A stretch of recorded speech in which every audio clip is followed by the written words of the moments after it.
નર્મદા જિલ્લામાં સોળે કળાએ પ્રકૃતિ ખીલી ઉઠી છે.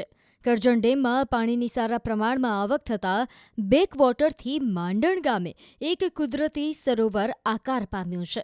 આસપાસમાં ડુંગર અને હરિયાળી વચ્ચે વહેતા આ સરોવરની મુલાકાતે દરરોજ અનેક પ્રવાસીઓ ઉમટી પડે છે. ત્યારે માંડણ ગામ નજીકના દ્રશ્યો સોશિયલ મીડિયામાં વાયરલ થઈ રહ્યા છે. મહત્વનું છે કે અહીં મોટી સંખ્યામાં પ્રવાસીઓ ઉમટી પડતા હોય છે. સ્થાનિક લોકોને પણ રોજગારી પ્રાપ્ત થઈ રહી છે. ખાસ કરીને આ વિસ્તારને જો યોગ્ય રીતે વિકસાવવામાં આવે તો નર્મદા જિલ્લાનું નવું એક પ્રવાસન સ્થળ બની શકે છે. નર્મદા જિલ્લામાં સ્ટેચ્યુ ઓફ યુનિટી બન્યા બાદ મોટી સંખ્યામાં પ્રવાસીઓ અહીં આવતા થયા છે, પરંતુ સાથે સાથે જે નર્મદા જિલ્લાની પ્રાકૃતિક સૌંદર્ય છે જેને જોવા માટે પણ લોકો અહીં આવી રહ્યા છે. ખાસ વાત કરીએ તો આજે આ માંડણ ગામ છે. આ માંડણ ગામમાં કુદરતી સૌંદર્ય એટલું ભરપૂર છે કે આજુબાજુથી તમામ લોકો અહીં આવી રહ્યા છે. આ ખાસ કહી શકાય કે જે આ માંડણ છે એ કરજણ ડેમ છે જેની પાછલા વિસ્તારમાં છે, એટલે અહીંના જે સ્થાનિકો છે જે મોટી સંખ્યામાં પ્રવાસીઓ આવતા એમને રોજગારી પણ વધી રહી છે. ખાસ સાથે સાથે વાત કરીએ તો આ જે માંડણ ગામ છે, માંડણ ગામના પ્રાકૃતિક સૌંદર્ય એટલું ખીલી ઉઠ્યું છે કે અહીં કોઈ બી પ્રવાસીઓ એકવાર આવે તો એને વારંવાર આવવાનું મન થાય છે.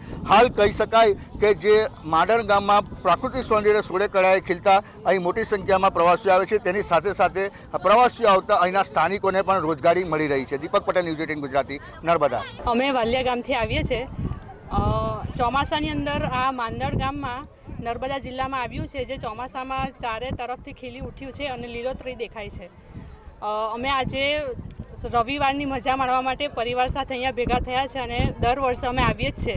હજુ વધારે ડેવલપમેન્ટ થાય સરકાર દ્વારા, એ અમને આશા છે કે થોડી વધારે ડેવલપમેન્ટ થાય તો વધારે પબ્લિક અહીંયા જોવા મળે અને કાશ્મીર તરીકે બી ઓળખાય છે અને અહીંયા મજા આવે છે બધા સાથે. અહીંયા સાપુતારા કે હિલ સ્ટેશન જેવી મજા આવે છે અને મિની કાશ્મીર જેવું પણ અમને ફીલ થાય છે. અહીંયા ખાસ કરીને અહીંયા જે સ્થાનિક લોકો છે એને રોજગારી પણ મળી રહે છે, જેમ કે મકાઈ છે, ખીચું છે, ચા છે, એ રીતે વેચાણ થાય છે જે ચોમાસા પૂરતું જ મળી રહે છે અને સ્થાનિકો એ લોકોની રોજગારી મેળવે છે.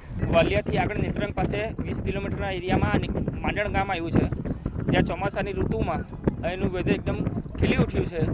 મારી એવી ઈચ્છા છે કે સરકાર દ્વારા જેમ સ્ટેચ્યુ ઓફ યુનિટીનો વિકાસ થયો છે આજુબાજુનો એરિયાનો, તે પ્રમાણે આનો પણ વિકાસ થાય તો એના ગરીબ પરિવારોને રોજી મળી રહે અને એમને 2 પૈસા કમાવાની તક મળી રહે. અત્યારે જો આજે રવિવારનો દિવસ છે, અહીંયા તમે જો આજુબાજુ કેમેરો ફેરવો તો જોઈ શકો કે લગભગ 2-3 હજાર વ્યક્તિઓ અહીંયા આવ્યા છે મજા લેવા. અહીંયા ગરીબ પરિવારો મકાઈ છે, આપણું ખીચું છે, ચા છે, ઠંડા પીણા છે, તેનો વેચાણ કરીને પોતાની રોજગારી મેળવી રહ્યા છે. અહીંયા કંઈ સરકાર દ્વારા કોઈ રહેવા માટેના લોજ કે એવું બનાવવામાં આવે કે કોઈ પણ જાતનો વિકાસ કરવામાં આવે તો એના ગરીબ પરિવારોને ઘણી એવી રોજગારી મળી શકે છે ને અમને અહીંયા આવનાર દરેક વ્યક્તિઓને, ફેમિલીઓને બી ફરવાની મજા આવી શકે છે. અમે વાલિયા ગામથી આવ્યા છે અને ચોમાસાના વરસાદ પછી આજે નર્મદા નદીનું આ સ્થળ છે એ સોળ કળે ખીલી ઉઠ્યું છે. આ સૌંદર્ય ખૂબ સારું છે અને અમને ખૂબ મજા આવી. અહીંયા અમે માંડણ ગામમાં આવ્યા છે અને નર્મદા જિલ્લામાં આવ્યું છે આ, ને કાશ્મીર જેવી અમને ફિલિંગ આવી રહી છે. અહીંયા વારંવાર આવવાનું મન પણ થાય એવું છે. અમે વાલિયાથી 40 કિલોમીટર દૂર એ માંડણ ગામ આવ્યા છે. અમે દર વર્ષે પરિવાર સાથે આવીએ છીએ.